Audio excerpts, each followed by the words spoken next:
ถืออยู่ตั้งนานไม่เป็นไร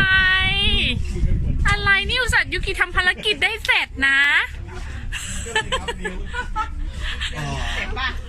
เจ็บเรายังเจ็บเลยอ่ะ